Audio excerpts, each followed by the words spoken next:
الحمد للہ رب العالمین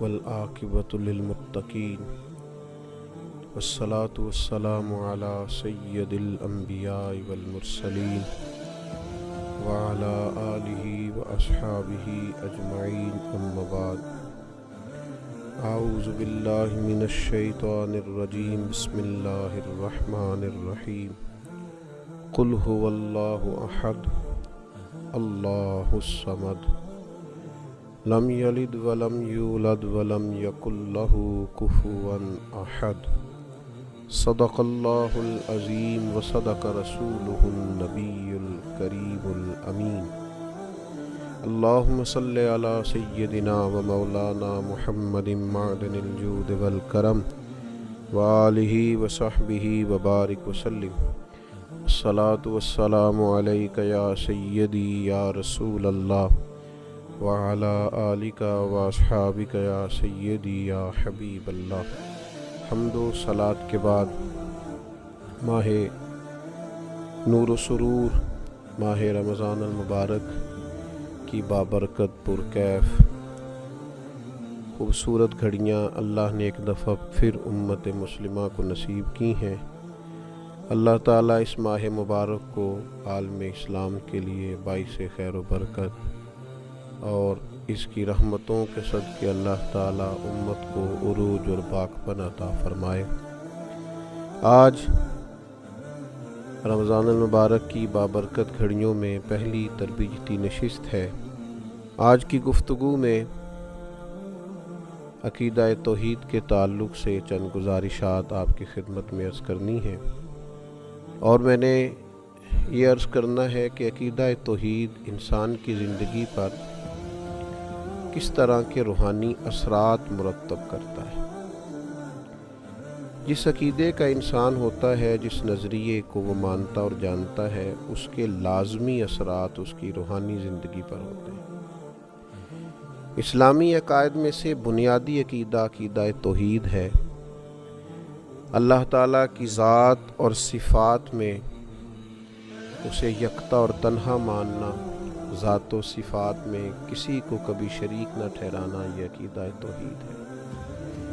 اسی نظریے کی تبلیغ کے لیے اللہ تعالیٰ نے تمام انبیاء کرام علیہم السلام کو مبعوث فرمایا۔ یہی عقیدہ توحید ہے جو نبی کریم صلی اللہ تعالیٰ علیہ وسلم کی کامل غلامی سے بندہ مومن کو نصیب ہوتا ہے، اور پھر وہ انسان کی زندگی میں اور اس کی طبیعت میں انقلاب برپا کر دیتا ہے۔ قرآن حکیم کی معروف، مختصر، جامع اور انتہائی بابرکت سورہ اخلاص عقیدہ توحید کو بیان کرتی ہے۔ اللہ کریم نے ارشاد فرمایا قل هو اللہ احد، تم فرماؤ وہ اللہ ہے اور وہ ایک ہے۔ اللہ الصمد، اللہ بے نیاز ہے۔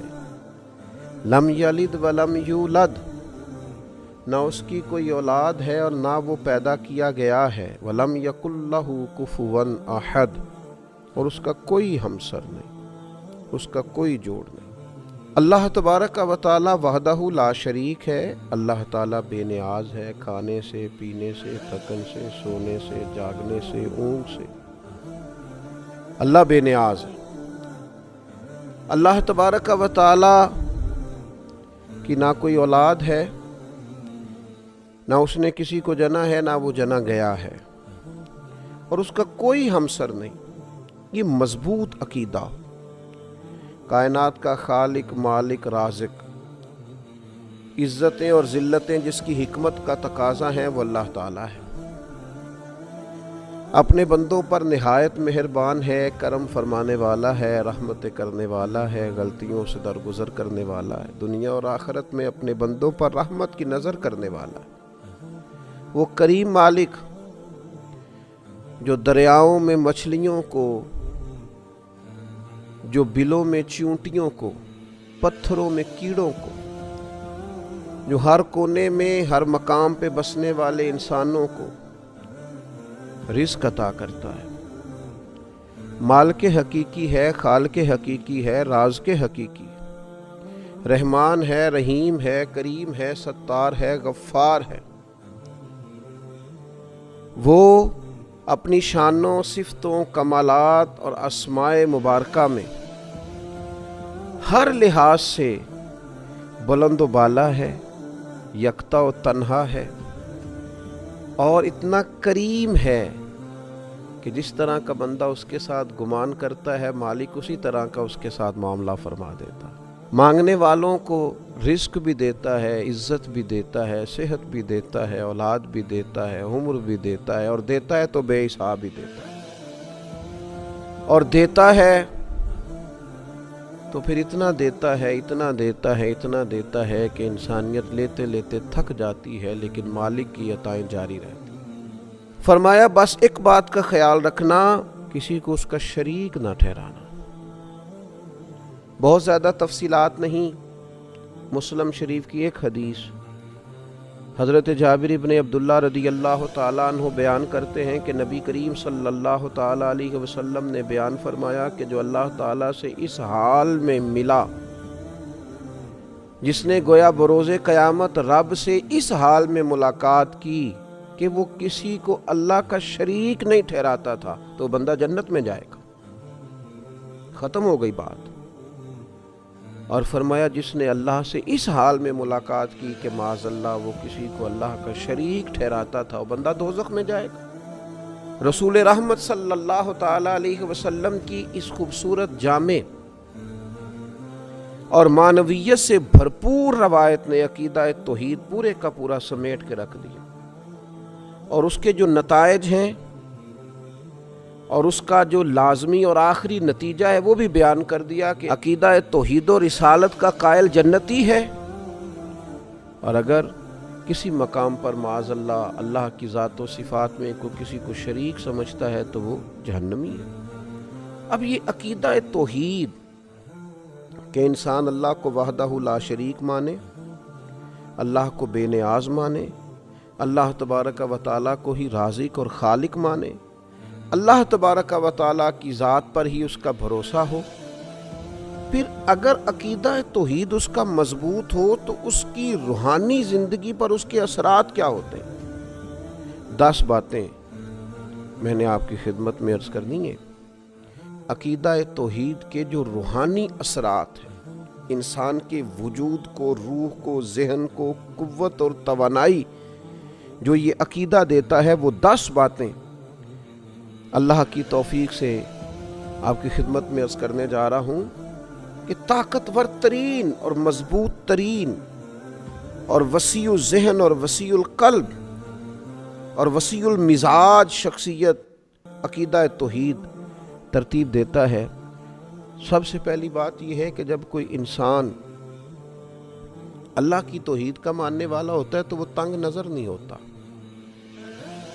لسانی بنیادوں پر، علاقائی بنیادوں پر، رنگ و نسل کی بنیاد پر تقسیم نہیں ہوتا۔ کیوں نہیں ہوتا؟ اس لیے کہ وہ اس رب کا ماننے والا ہے جس نے زمین و آسمان کو بنایا۔ تنگ نظری نہیں پیدا ہوتی عقیدہ توحید کی برکت سے، تو مسلمان کبھی تنگ نظر نہیں ہوتا۔ عقیدہ توحید کا ماننے والا، توحید و رسالت کا ماننے والا، دروازہ رسول کی گدائی کرنے والا، اس کی سوچ بہت بڑی ہوتی ہے، دل بہت بڑا ہوتا ہے، اس کا مشرب وسیع و ظرفی ہوتا ہے، اس کے مزاج میں وسعت ہوتی ہے۔ اقبال کہنے لگے بازو تیرا توحید کی قوت سے قوی ہے، تیرے بازوؤں کے اندر جو طاقت ہے وہ اللہ کی توحید کی ہے۔ اب اس کا نتیجہ کیا ہے؟ بازو تیرا توحید کی قوت سے قوی ہے، اب تو کسی وطن میں بند نہیں ہو سکتا۔ اسلام تیرا دیس ہے اور تو مصطفی ہے، پھر ساری دنیا تیرا وطن ہے، چونکہ ساری دھرتی اللہ کی۔ رسول پاک صلی اللہ تعالیٰ علیہ وسلم کا تو غلام ہے، تو مصطفی ہے، لہذا مسلمان عقیدہ توحید والا کبھی تنگ نظر نہیں ہوتا۔ وہ بڑی بات کرتا ہے، بڑی سوچ رکھتا ہے، بڑے ارادے کرتا ہے، بڑے منصوبے بناتا ہے، اس کی اٹھان بڑی ہوتی ہے، اس کا باکپن بڑا ہوتا ہے، اس کا بات کرنا بڑا وسعت رکھتا ہے، اس کے ظرف میں بڑی گنجائش ہوتی۔ دوسری بات یہ ہے کہ عقیدہ توحید انسان کے اندر بلا کی غیرت پیدا کرتا ہے،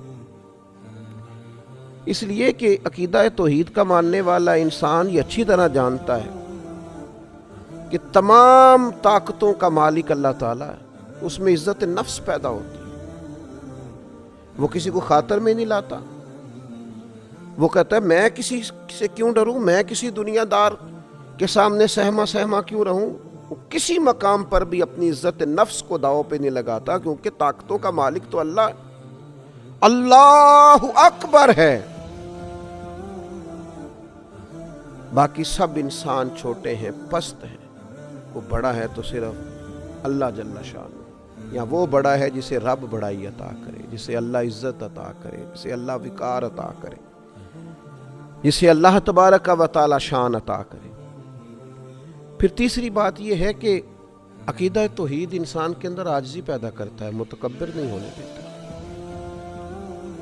کیونکہ اس کا خیال ہوتا ہے انسان کا کہ میرے پاس جو کچھ بھی ہے میرے رب کا ہے، ذاتی تو ہے ہی نہیں، کسی غرور کا شکار نہیں ہوتا، اس کے پاس تو نعمتیں بڑھتی جاتی ہیں تو پیشانی اس کی رب کے حضور جھکتی جاتی ہے، اللہ تعالیٰ اس کو عطا کرتا جاتا ہے تو جیسے جیسے درخت کو پھل لگتا جاتا ہے ٹہنیاں جھکتی جاتی ہیں، اس کی عاجزی میں اضافہ ہوتا جاتا ہے، اور رسول کریم صلی اللہ تعالی علیہ وسلم نے فرمایا جو اللہ کی رضا کے لیے عاجزی کرے اللہ اسے عزت عطا فرماتا ہے۔ عقیدہ توحید انسان کے اندر عجز پیدا کرتا ہے، اس کے مزاج میں جھکاؤ پیدا کرتا ہے، انانیت، تکبر، ان بیماریوں سے اسے نکال دیتا ہے۔ چوتھی بات یہ ہے کہ عقیدہ توحید رکھنے والا انسان وہ جانتا ہے، وہ اس بات کو سمجھتا ہے، اس کا ذہن بن جاتا ہے کہ مجھے کبھی بھی عقیدہ توحید کا رکھنے والا انسان کبھی بھی ناانصاف نہیں ہوتا، ظالم نہیں ہوتا، وہ عادل ہوتا ہے، ناانصافی نہیں کرتا، کیوں کہ اسے پتہ ہوتا ہے اگر میں تھوڑی سی یہاں ناانصافی کروں گا تو میرا مالک مجھے دیکھ رہا ہے، صبح قیامت انصاف کر دے گا، ہر ظلم کا حساب دینا پڑے گا مجھے، قیامت کے دن اللہ کے حضور حاضر ہونا ہے، لہذا عقیدہ توحید انسان کو منصف مزاج بنا دیتا ہے۔ اللہ رسول کے ماننے والے کبھی بھی ظالم نہیں ہوتے، ناانصافیاں نہیں کرتے۔ پھر پانچویں بات یہ ہے کہ عقیدہ توحید کا ماننے والا شخص جو ہوتا ہے نا، کبھی مایوس نہیں ہوتا، اس کا دل نہیں کبھی ٹوٹتا، اس کے مزاج کے اندر کبھی کمزوری واقعہ نہیں ہوتی، اس لیے کہ وہ اس رب کا ماننے والا ہے جس نے کہا ہے لا تقنطوا من رحمت اللہ ان اللہ یغفر الذنوب جمیعا، تم نے کبھی اللہ کی رحمت سے نا امید نہیں ہونا، اللہ سارے گناہ معاف فرما دے گا۔ تو عقیدہ توحید انسان کے مزاج کو شگفتہ رکھتا ہے، کھلا ہوا رکھتا ہے، تازہ دم رکھتا ہے، امیدیں ہر وقت برقرار رہتی ہیں، مزاج ہر وقت تازہ رہتا ہے، طبیعت میں ہر وقت اٹھان رہتی ہے، کچھ کرنے کا جذبہ ہر وقت بیدار رہتا ہے، سستیوں سے، نکاہتوں سے، کمزوریوں سے، کمزور باتوں سے۔ عقیدہ توحید کا ماننے والا بچا رہتا ہے، روحانی تازگی نصیب ہوتی۔ چھٹی بات، عقیدہ توحید رکھنے والے آدمی کے اندر عزم بہت ہوتا ہے، حوصلہ بہت ہوتا ہے۔ کیوں؟ اس لیے کہ عقیدہ توحید رکھنے والا آدمی جو کام بھی کرتا ہے رب کی رضا کے لیے کرتا ہے۔ جو کام انسان دنیاوی لالچ کے لیے کرے، حرص و ہوس کے لیے کرے، وہ کام بندے کو تھکا دیتے ہیں، محدود کر دیتے ہیں، کمزوری اس میں ظاہر ہوتی۔ لیکن جب بندہ رضا الہی کے لیے نکلتا ہے، پھر عزم ہے، حوصلہ ہے، پھر تو انسان جان بھی خوشی خوشی دے دیتا ہے، پھر تو سر کٹانے میں بھی لطف آتا ہے۔ وہ کسی نے کہا تھا کہ غلامان محمد جان دینے سے نہیں ڈرتے، یہ سر کٹ جائے یا رہ جائے کچھ پرواہ نہیں کرتے۔ عقیدہ توحید نے مضبوط کر دیا، عزم پیدا کیا، حوصلہ پیدا کیا۔ اور ساتویں بات یہ کہ عقیدہ توحید انسان کو کمزوری سے نکالتا، بہادر کر دیتا بندے، اس لیے کہ وہ زبردست طاقت والے رب کا ماننے والا ہے، وہ اللہ جل جلالہ کا ماننے والا ہے، وہ اللہ جل شانہ کا ماننے والا ہے، اللہ اکبر کا ماننے والا ہے۔ لہذا اس کے اندر بہادری ہوتی ہے، وہ بزدل نہیں ہوتا، وہ کمزور بات نہیں کرتا، اس کے لہجے کا دبدبا بتاتا ہے کہ اس کے پیچھے جو طاقتیں ہیں وہ عظیم ہیں. کسی عظیم کو ماننے والا اللہ رسول کی مدد اور نصرت کا دامن اس نے تھاما ہوا ہے، اور یہ جدھر جاتا ہے اللہ تعالیٰ اس کی مدد فرماتا ہے. اور پھر 8ویں بات یہ ہے، عقیدہ توحید انسان کے اندر بے نیازی پیدا کرتا ہے، قناعت پیدا کرتا ہے. انسان سمجھتا ہے کہ عزت ہو، حکومت ہو، رزق ہو، یہ تو اللہ کے ہاتھ میں ہے، لہٰذا وہ بندوں کی، دنیا داروں کی، مالداروں کی، صاحب اقتدار لوگوں کی اتنی پرواہ نہیں کرتا. اسی کسی دے کچھ نہیں جلگ دے، نہ کوئی ساڈا دردی. وہ کہتا ہے سب تو اللہ نے دینا ہے، میں رب رسول کی بارگاہ کی طرف رجوع رکھوں گا، میں ادھر ادھر دنیا داروں کے دروازے پہ شان بے نیازی. اس لیے آپ کبھی دیکھیں اللہ کے بندوں کو، حضرت ابو عبیدہ بن جراح، جناب ابو ذر غفاری، سیدنا فاروق اعظم، حضرت مولا علی شیر خدا علیہ رضوان، کبھی ان کو دیکھیں، لباس سادہ، انداز سادہ، لیکن کیا شان ہے، کیا انداز ہے. اللہ تیرے بندوں کی کیا عظمت ہے. جہاں بیٹھتے ہیں رونقیں نرالی ہیں، جو ارادے کرتے ہیں ان ارادوں میں طاقتیں خدائی ہیں، بے نیازی ہے، بے پرواہ ہیں دنیا سے. اپنے رستوں کا تعین خود کرتے ہیں، ہواؤں کے رخ پھیر دیتے ہیں. عقیدہ توحید نے بے نیاز کر دیا. اقبال کہنے لگے دو عالم سے کرتی ہے بیگانہ دل کو، عجب چیز ہے لذت آشنائی. جب سے مالک تیرے ساتھ آشنا ہوئے ہم تو دنیا سے بے نیاز ہو گئے، بیگانہ ہو گئے. اور پھر 9ویں بات یہ ہے کہ عقیدہ توحید کا ماننے والا قانون کا پابند ہوتا ہے، اس لیے کہ اسے پتہ ہوتا ہے میرا اللہ ہر حال میں مجھے دیکھ رہا ہے. اسے پتہ ہوتا ہے اللہ ظاہر کو بھی دیکھتا ہے، باطن کو بھی دیکھتا ہے.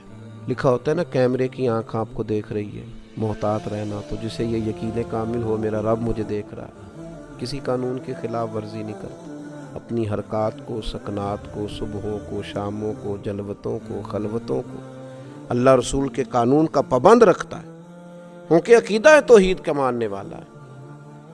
اور 10ویں بات یہ کہ عقیدہ توحید انسان کے اندر قوت اور مساوات کو پیدا کرتا ہے.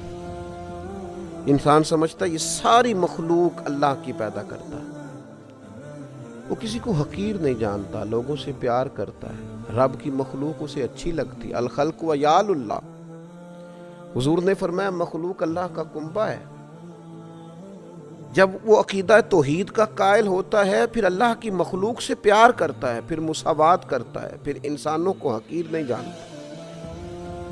پھر وہ اللہ کے بندوں کو، مسلمانوں کو، رسول کریم کے غلاموں کو غلامی کی نسبت سے ساتھ بٹھا کر فخر محسوس کرتا ہے.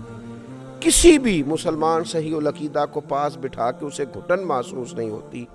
یہ 10 باتیں ایسی ہیں جو روح کو تازہ کر دیں، جو طبیعت میں ایک نورانیت پیدا کر دیں، جو مزاج کو شگفتہ کر دیں.